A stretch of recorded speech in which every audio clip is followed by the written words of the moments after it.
Hello everyone, welcome back to my YouTube channel. My name is Renu Kakkar. I hope so you are doing well. आज हम जो discuss करने वाले हैं, जितने भी मैंने टॉपिक करवा चुकी हूँ सी टेक में, यानी कि CDP के लेकर यानी चाइल्ड डेवलपमेंट एंड पैडोलॉजी को लेकर, उससे रिलेटेड क्वेश्चन करेंगे आज. बहुत ही लिमिटेड क्वेश्चन लिए हैं ताकि आपको आइडिया लग सके कि ये जो भी मैंने टॉपिक करवाया उसमें से कितने कितने 1 या 2 नंबर के क्वेश्चन पूछे गए हैं. अब ये है जो ये पेपर लिए हैं गए हैं पेपर से क्वेश्चन लिए गए हैं, ये है 2022 से लेकर 23 तक के बीच के क्वेश्चन हैं. तो इस चीज़ को ज़रूर ध्यान में रखना और एग्ज़ाम के पॉइंट ऑफ व्यू से प्रैक्टिस करना बहुत ज़रूरी है ताकि आपको पता चल सके एग्जामर किस तरीके से क्वेश्चन पूछता है. स्टार्ट करते हैं. सबसे पहला क्वेश्चन है कि विकास के संदर्भ में यानी कि डेवलपमेंट किस तरीके से होता है, उसके कथन में कौन सा सही है. आपके कंसेप्ट भी क्लियर होंगे और आपको अर्थ भी पता चलेगा. फर्स्ट ऑफ ऑल, विकास पूर्ण रूप से केवल आनुवंशिकता का ही परिणाम है. यानी कि जो विकास होता है वो सिर्फ केवल मतलब होता है कुछ इसमें टैग वर्ड्स होते हैं जो मैं आपको लास्ट में बताऊंगी. उस टैग वर्ड्स के हेल्प से भी आप क्वेश्चन आसानी से कर सकते हो. ठीक है. इसमें जो इम्पोर्टेंट है कि इसमें बोल दिया केवल आनुवंशिकता का ही, आनुवंशिकता मतलब होता है कि हेरिडिटी का ही प्रभाव पड़ता है. अगला है कि विकास का क्रम जो होता है, जो सीक्वेंस होता है, वह विशिष्ट से सामान्य की ओर होता है. ठीक है. उसके बाद अगला टॉपिक है विकास बाहर से केंद्र की ओर होता है. बाहर मतलब ये बाहर के ऑर्गन्स होते हैं. जब बच्चे का विकास होता है तो मैंने आपको बताया था सेंटर टू बाहर की तरफ होता है, लेकिन यहाँ पे उल्टा बोल रहे हैं. यहाँ पे बोल रहे हैं कि सेंटर से लेकर नहीं, सेंटर से अंदर की तरफ होता है. ऐसा तो कोई होता नहीं है. ठीक है. दूसरा ऑप्शन दे रखा है यहाँ पे विकास जो होता है वो सिर से पाँव की ओर होता है. मैंने एक सिखाया था, 2 टर्म्स बताई थी. एक तो था सेफोकोडल बताया था और एक है प्रॉक्सीमोडल स्टर. प्रॉक्सीमोडल स्टर में क्या होता है कि जो बच्चे का विकास होता है वो सेंटर से बाहर की तरफ, केंद्र से बाहर की तरफ होता है. और जबकि जो हमारा सेफोकोडल है वो होता है कि आपके ऊपर से लेकर यानी कि शरीर के सिर से लेकर नीचे तक के इस तरीके से आपका डेवलपमेंट होता है. तो इसमें जो अगर ऑप्शन आपको दो, तो एक ऑप्शन तो आपका गलत ही हो गया, रॉन्ग ही हो गया, क्योंकि ये मैंने समझा दिया. दूसरा है कभी भी जो सीक्वेंस होता है वो एक सामान्य तरीके से होता है, सामान्य से विशिष्ट की ओर जाता है, विशिष्ट से सामान्य की ओर नहीं होता.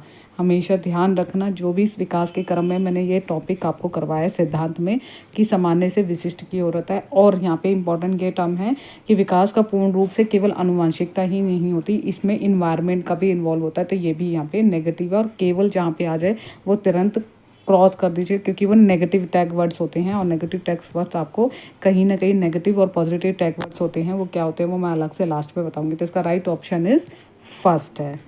सबसे पहला विकास. अब विकास के बारे में बताना कि विकास होता क्या है. इन्होंने 4 ऑप्शन दे दिए, मैं चारों के चारों पढ़ती हूँ. विकास क्या, एक अनियंत्रित प्रक्रिया है. विकास एक क्रमिक प्रक्रिया है.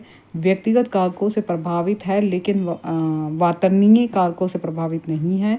वातरणीय कारकों से प्रभावित होता है लेकिन व्यक्तिगत कारकों से नहीं होता. देखिए, दोनों ही इंडिविजुअल डिफरेंसेस होते हैं और इन्वायरमेंट का भी प्रभाव होता है. यहाँ पे लिखा है नहीं होता, ये तो वैसे ही रोंग हो गया.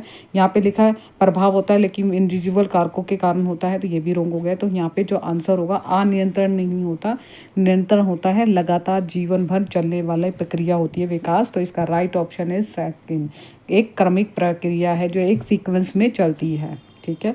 आई होप सो ये क्वेश्चन आपको समझ में आ गया होगा. जो मैं बार बार मैं आपको टर्म्स समझा रही हूँ उससे रिलेटेड भी क्वेश्चन आए हैं. विकास एक शीर्षगामी सिद्धांत को सुलझाता है. विकास एक केंद्र से बाहर की ओर होता है. यह विकास सिर से पैर की ओर होता है. सभी व्यक्तियों में समान दर में होता है. देखिए, सभी व्यक्तियों में समान दर में नहीं होता है, डिफरेंट तरीके से होता है. ये पॉइंट तो पहले ही गलत हो गया. प्रकृति इन्वायरमेंट की मिश्रित क्रियान्वयन का ये हो सकता है कि नेचर और इन्वायरमेंट. नेचर और इन्वायरमेंट का जो मतलब है यहाँ पे नेचर और नेचर से होता है, जो हमें अभी पढ़ना है, जो हम हेरिडिटी और इन्वायरमेंट में पढ़ेंगे. तो इसका जो शीर्षगामी से पूछा गया है तो ये हो सकता था अगर वो पूछते, लेकिन यहाँ पे क्वेश्चन में पूछा सेफोकोडल के बारे में पूछा गया है. तो सेफोकोडल में आपको मैंने सेंटर में बताया था कि उसको हिंदी में हम हिंदी की टर्म थोड़ी सी डिफरेंट आती है. तो शीर्षगामी मतलब होता है, शीर्ष मतलब सिर, सिर के ऊपर, तो यानी कि सिर से पैर की ओर जो होता है वो होता है. इसमें एक क्वेश्चन और आएगा जिससे आपको कन्फ्यूज़न नहीं होगा. इंग्लिश में नहीं लिए क्योंकि मैं हिंदी में करा रही हूँ. इंग्लिश में भी टर्म अगली बार से नेक्स्ट टाइम से ले लूँगी. ठीक है. इसका सेकेंड ऑप्शन राइट है. अगला क्वेश्चन है विकास के संदर्भ में कौन सा कथन सही नहीं है. नेगेटिव बताना है, नहीं है. ठीक है. बच्चे अलग अलग दर और अलग अलग, ये राइट है, ये सही है. क्रमिक विकास होता है क्योंकि एक सीक्वेंस में होता है. अपेक्षाकृत एक व्यवस्थित होता है या हमेशा अनियंत्रित होता है। देखिए विकास हमेशा अपेक्षाकृत एक व्यवस्थित ढंग से होता है, ये भी राइट है, लेकिन हमेशा अनियंत्रित होता है, ये बिल्कुल ही गलत है, क्योंकि ये इन्होंने बोला नहीं वाला, तो नहीं ऑप्शन ये होगा, क्योंकि विकास हमेशा निरंतर तरीके से चलता है। विकास लगातार चलता है, कभी भी रुकता नहीं है। नेक्स्ट क्वेश्चन फिर रिपीट हो गया, ये रिपीट क्वेश्चन हुए 22 और 23 के क्वेश्चन है सीडीपी के। विकास का शीर्षगामी सिद्धांत क्या कहलाता है? विकास एक दर सभी संस्कृतियों में एक समान होता है। विकास अनिरंतर होता है, ये भी रॉन्ग है, और संस्कृति में एक समान नहीं होता, डिफरेंट डिफरेंट होता है। सिर से पैर की तरफ बढ़ता है, वही सेम। और विकास केंद्र से बाहर नहीं होता, बल्कि केंद्र से बाहर होता है, लेकिन प्रॉक्सिम और डिस्टल होता है। अधोमुखी कहते हैं, और इसको हम कह सकते हैं दूर समीमुखी कहते हैं। तो इस चीज़ को ध्यान में रखना, हिंदी के वर्ड है, ये मुश्किल है थोड़े से, लेकिन इनकी जो इंग्लिश टर्म है वो बहुत सेम ही है। यानी कि सिर से पाँव तक इसका राइट ऑप्शन होगा, थर्ड ऑप्शन, और बाकी ऑप्शन गलत होंगे।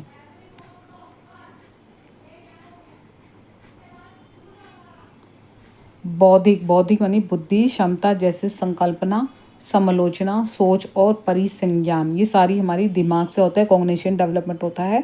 कल्पना मतलब किसी चीज़ के बारे में सोचना, सोच भी मतलब हमारी अंडरस्टैंडिंग के बारे में होती है। परिसंज्ञान मतलब होता है कॉग्निशन से होता है, सब बुद्धि से जुड़ा होता है। इस पर चर्चा करें तो परोक्ष रूप से विकास के क्षेत्र में किसके अंतर्गत आएगी? तो ये सारी ही चीज़ें हमारी किसके अंतर्गत आती है? ये एक तरीके से कॉग्निशन होता है। कॉग्निशन मतलब जो हम दिमाग से सोच सकते हैं, कल्पना कर सकते हैं। कल्पना क्या, यानी कि इमेजिन कर सकते हैं, आइडिया सोचते हैं, तो किससे सोचते हैं? सारा ही संज्ञात्मक से सोचते हैं। तो इसका राइट ऑप्शन होगा फोर्थ। ये टॉपिक थोड़ा सा डिफरेंट था, लेकिन ये आपके उसमें से आया था, ये जो मैंने विकास के प्रकार कराए हैं उनमें से रिलेटेड क्वेश्चन आया था। विकास सिर से पैर की दिशा में विकसित होता है। आगे कह रहे हैं इनमें से कौन सा कथन इस बात को बतलाता है? तो आप सभी को पता है कि किसके अंदर आता है, ये सभी आपको पता है। शीर्षगामी, ये डायरेक्ट क्वेश्चन पूछा गया है। शीर्षगामी सिद्धांत से आता है, निरंतरता का सिद्धांत में नहीं आता, या अनुवांशिकता का नहीं आता। अधोगामी मतलब होता है प्रॉक्सिम और डिस्टल, जिसमें से आता है सेंटर टू बाह्य कार्य जितने भी होते हैं उनसे रिलेटेड क्वेश्चन होते हैं, उनसे रिलेटेड टॉपिक होता है ये। अधिकतर बच्चे पेन या पेंसिल पकड़ने से पहले गिलास पकड़ना सीख लेते हैं। इसका विकास कौन से सिद्धांत की दिशा को करता है? देखिए सबसे पहला सीक्वेंस बता दिया कि उन्होंने कहा कि पेन पकड़ने या सीखने से पहले गिलास को पकड़ना सीखते हैं, यानी छोटी चीज़ों को पकड़ने से पहले बड़ी चीज़ें सीखते हैं। तो इसका जो अर्थ होगा, हमें यहाँ पे कहते हैं सेंटर टू बाह्य, यानी छोटी छोटी चीज़ों को पकड़ने से पहले बड़ी चीज़ें पकड़ लेना, यानी बीच के जो ऑर्गन होते हैं वो सबसे पहले डेवलप होते हैं। तो इसका अधोगामी सिद्धांत होगा। परस्पर का सिद्धांत भी नहीं है, बहिष्कार का सिद्धांत नहीं है, शीर्षगामी भी सिद्धांत नहीं है इसका आंसर। अगला क्वेश्चन है, इसी क्वेश्चन का मैं अर्थ भी समझा देती हूँ, यहाँ पे मैंने नोट कर लिया था। विकास का मतलब होता है, विकास एक शरीर की केंद्र में रखा और बाहर से, जैसे मान लो सेंटर में है पॉइंट, सेंटर में बच्चे का जितने भी ऑर्गन्स है उसका डेवलपमेंट होगा। उसे परिधीय भागों, यानी इसके आसपास के जितने भी भाग होते हैं, प्रॉक्सिमोडल्स्टल कहते हैं उसको। निकट के मतलब जो उसके आसपास के ऑर्गन है और उससे दूर से है उसको कहा जाएगा। इसका मतलब होता है रीढ़ की हड्डी, जिसमें हमें कहते हैं, इसको एग्जाम्पल भी दिया जाता है, इसे रीढ़ की हड्डी भी कहा जाता है। शरीर के बाह्य हिस्सों से पहले विकसित होता है। बच्चे के हाथ से पहले विकसित होते हैं, फिर हाथ होते हैं, फिर पैर होते हैं, फिर उंगलियां विकसित होती है। ये इसका अर्थ समझाने के लिए दिया है। अर्थात यहाँ पे कह सकते हैं कि शारीरिक विकास का क्रम पहले पैर की उंगलियों की मांसपेशियों में सबसे अंत में विकसित होती है। आई होप सो ये क्वेश्चन आपको समझ में आ गया, जिसका मैंने आपको ऊपर आंसर बताया, अधोमुखी सिद्धांत। ये डायरेक्ट क्वेश्चन इस तरीके से भी पूछे जा रहे हैं। अगला टॉपिक जो है वो बहुत ही फेमस है, जो मैंने आपको शॉर्ट वीडियो में समझाया था। इसमें क्या कह रहे हैं कि एक पेंसिल को पकड़ना डैश कौशल का उदाहरण है, जबकि एक फुटबॉल को धकेलना डैश कौशल का उदाहरण है। ध्यान से समझिए, पेंसिल यहाँ पे क्या होता है, छोटी मसल्स का प्रयोग कर रहे हैं। जब भी छोटी मसल का प्रयोग के बारे में बताया जाए, एग्जांपल दिया जाए, सपोज आपको पेंसिल पकड़ना हो या कोई चित्र बनाना हो, प्राइमरी स्कूल में सबसे ज़्यादा सूक्ष्म कहते हैं इसको, सूक्ष्म गति का कौशल है, इसको इंग्लिश में कहते हैं फाइन मोटर स्किल कहते हैं, जिसमें छोटी चीज़ें यानी छोटी मसल्स का प्रयोग किया जाता है, उसको हम कहते हैं। जैसे पेंसिल पकड़ना, चित्र बनाना, किसी चीज़ों को ड्राइंग करना, ठीक है, ये सारी चीज़ें हमारी, मैंने इसका अलग से शॉर्ट वीडियो में, इसके अलग से लॉन्ग वीडियो भी मैं बना दूंगी। दूसरा इसमें है कि जो हमारी ग्रॉस मोटर स्किल होती है, इसमें हम बड़ी मसल चीज़ को करते हैं, जैसे रनिंग करना, जंपिंग करना, फुटबॉल खेलना, जिसमें हमारी हैवी चीज़ें उठा सकते हैं। जैसे बड़ी बड़ी चीज़ों को हम अपने हाथों से या भारी भारी कंधों से उठा सकते हैं, या बोल सकते हैं कि पैर से हम चीज़ें चला सकते हैं। तो उन सबको, साइकिल चलाना, बाइक चलाना, ये सब हमारी, हाँ, ये सारे जो टर्म्स बता रही हूँ, ये एग्जाम्पल बता रही हूँ, ये सब ग्रॉस मोटर स्किल में आएगा। तो इसको ध्यान में रखिए। इसका फर्स्ट ऑप्शन इज राइट। सूक्ष्म गति या शकल गति भी कहते हैं, शकल गति। और फर्स्ट वाले में आएगा सूक्ष्म गति, क्योंकि पेंसिल पकड़ रहा है, छोटी मसल का प्रयोग कर रहा है, और फुटबॉल खेल रहा है यानी बड़ी मसल का प्रयोग कर रहा है, इसको शकल गति। क्योंकि नाम चेंज होते रहते हैं, सूक्ष्म स्थूल भी बोलते हैं, तो इसलिए इंग्लिश में याद रखना। विकास के संदर्भ में निम्न से कथन कौन सा सही नहीं है? ये रिपीट क्वेश्चन हुआ है दोबारा से, तो इसको ध्यान में रखना। कई बार रिपीट क्वेश्चन भी आते हैं, तो इसलिए मैं आपको एग्जांपल इसलिए दिखा रही हूँ कि बहुत बच्चे प्रीवियस ईयर के पेपर नहीं करते। प्रीवियस ईयर के पेपर बहुत ही ज़्यादा महत्वपूर्ण होते हैं। देखिए, विकास हमेशा एक निरंतर प्रक्रिया से चलता है, ये तो पहले से ही रोंग है। बच्चे का विकास एक भिन्न दर से होता है। बच्चे का विकास की जो दर होती है वो विभिन्नता से होती है, भिन्न भिन्न दर से होती है। प्राकृतिक नहीं बताना, ये भी सही है, ठीक है। विकास की जो दर होती है, वो जो गति होती है, वो भिन्न भिन्न, हर बच्चे की जो इंडिविजुअल बच्चे की बात कर रहे हैं, इंडिविजुअल बच्चे में, हर बच्चे में अपनी अपनी भिन्नता होती है। किसी की जैसे बोलने, कोई बच्चा जल्दी बोल जाता है तो कोई बच्चा स्लो बोलता है, तो इस तरीके की भिन्नता के बारे में बोल रहे हैं। प्राकृतिक और पालन पोषण, देखिए सभी बच्चे का नेचर और पालन पोषण, यानी जैसे बोलते हैं नेचर और नचर, ये दोनों ही डिफरेंट होते हैं। इनके बारे में हम अलग से पढ़ेंगे। नेक्स्ट टॉपिक होता है हेरिडिटी और एनवायरनमेंट। इसमें क्या मतलब होता है? हेरिडिटी जो हमें अपने माँ बाप से मिले होते हैं, और एक वातावरण मिल जाता है, दोनों ही मिलकर ही एक बच्चे का अच्छी तरह विकास होता है। ये भी राइट है। विकास अपेक्षाकृत व्यवस्थित होता है, हाँ, ऊपर नीचे होता रहता है विकास का। जो जैसे कई बार होता है, जब पेट में होता है बच्चा, तो बच्चा स्लो विकास होता है, फिर नहीं जल्दी विकास होता है। जब बाहर आता है तो फिर थोड़ा स्लो, फिर थोड़ा फास्ट, फिर थोड़ा स्लो, फिर फास्ट, किशोरावस्था में आके धीरे धीरे होने लग जाता है। तो ये फर्स्ट ऑप्शन इज रॉन्ग है। तो यहाँ पे नहीं के बारे में पूछा, तो इस चीज़ को ध्यान में रखिए, नहीं ऑप्शन। तो फर्स्ट ऑप्शन इज हमारा राइट होगा, नहीं पूछा गया है।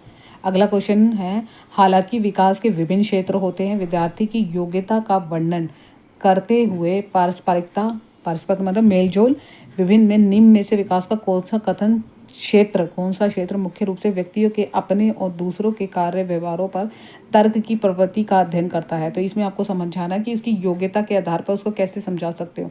यानी कि कहने का अभिप्राय है कि जो भी बच्चा, उसकी एबिलिटी को कैसे जान सकते हो, किस चीज़ में कि बच्चा दूसरों, अब यहाँ पे एग्जाम्पल भी दे दिया इन्होंने, कहा है कि मुख्य रूप से व्यक्तियों के अपने और दूसरों के प्रति कार्यों का व्यवहार की तर्क, यानी कि अपने प्रति उसका क्या व्यवहार है और दूसरों के प्रति उसका व्यवहार क्या है, नेचर क्या है, या रिस्पेक्ट करता है, या बोल सकते हैं उसके लिए, दूसरों के लिए वो अपने हेल्प करता है। तो इस तरीके की जो प्रवृत्ति आती है वो किस में आती है? भाषा में तो बिल्कुल भी नहीं आएगी, ठीक है। नैतिकता में आ सकती है। शारीरिक आपका बॉडी से रिलेटेड होता है। सांस्कृतिक भी नेचर होता है कि हमारे कल्चर से जुड़ा हुआ होता है, कि हमें अलग अलग चीज़ों में, अलग अलग कल्चर में अलग अलग चीज़ों को अपनाते हैं। जैसे हमारी अपनी संस्कृति होती है कि सबकी अलग अलग संस्कृति होती है, लेकिन यहाँ पे कह रहे हैं कि दूसरों के प्रति आपका क्या नज़रिया होता है, दूसरों के प्रति आप क्या करना चाहते हैं। तो इसका राइट ऑप्शन इस नैतिकता का विकास होगा, क्योंकि नैतिकता ही हमें सिखाती है कि दूसरों के प्रति सम्मान करना, दूसरों के प्रति हेल्प करना, मदद करना, ये सारे व्यवहार हमें नैतिकता ही सिखाता है।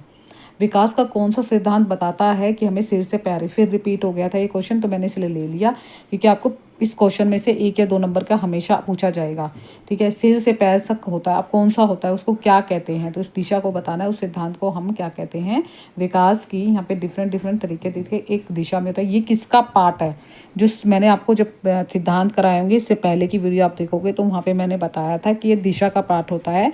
दिशा और एक पैटर्न का पार्ट होता है, जिसमें मैंने समझाया था कि एक सीक्वेंस में होता है, पैटर्न मतलब होता है एक तरीके से होता है, और एक दिशा में होता है। तो एक ही दिशा के बारे में आगे की ओर बढ़ता है। जब आगे की ओर बढ़ता है तो सिर एक सीक्वेंस में चल रहा है, सिर से लेकर पाँव तक जितने भी उसके ऑर्गन्स है, इसके हाथ है, इसके पैर है, उसके सारी चीज़ें, उसकी धीरे धीरे उंगलियां हैं, उसकी बढ़ती है। तो इसका यहाँ पे है पूर्व अनुमान का मतलब होता है, पूर्व में मतलब पहले से ही अनुमान लगाया जाता है, ये इसमें नहीं आएगा।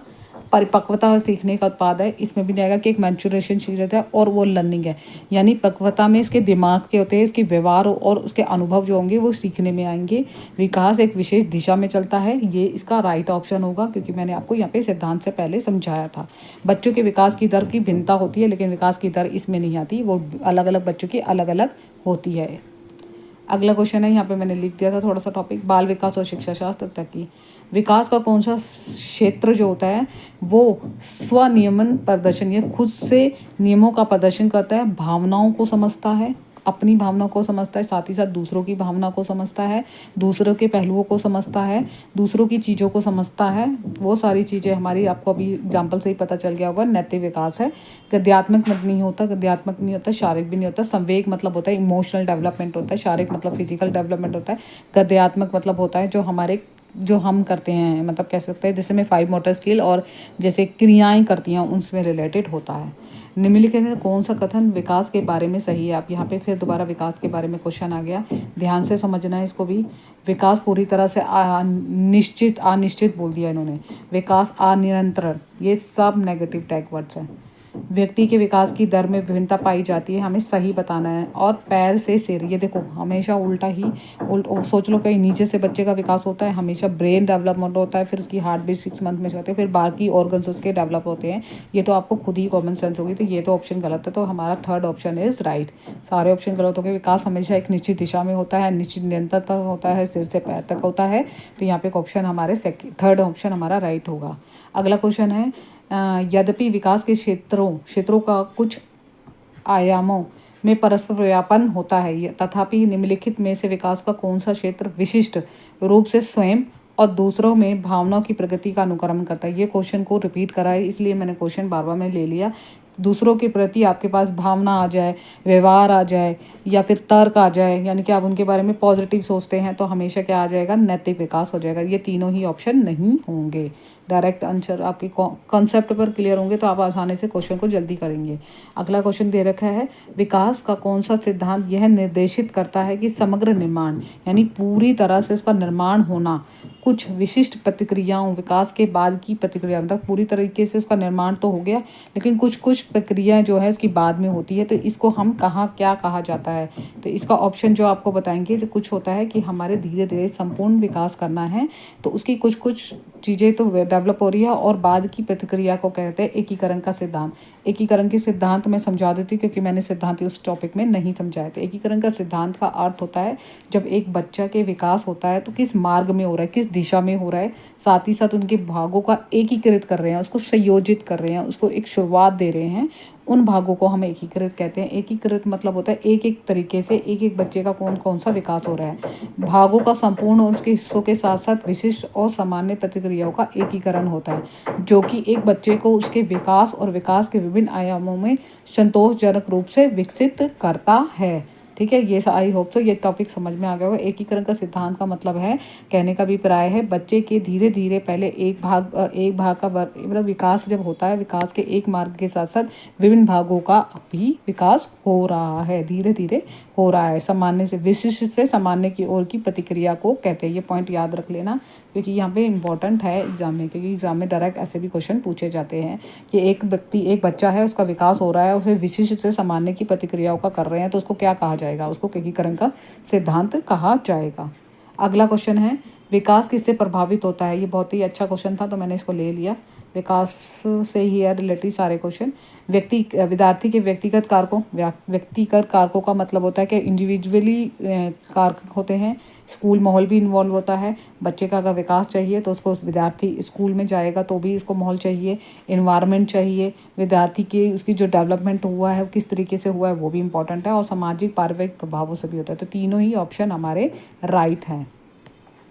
एक क्वेश्चन और अच्छा है, एक माँ ने देखा कि उसके 2 जुड़वा बच्चे हैं, दूसरे की तुलना में चलना सीखने में अधिक तेज़ी से प्रगति कर रहा है। मतलब एक बच्चा है तो स्लो चल रहा होगा, उसने देखा पहला जो बच्चा था, 2 जुड़वा बच्चे हुए, दोनों जुड़वा बच्चे हुए हैं, एग्जाम्पल दिया है।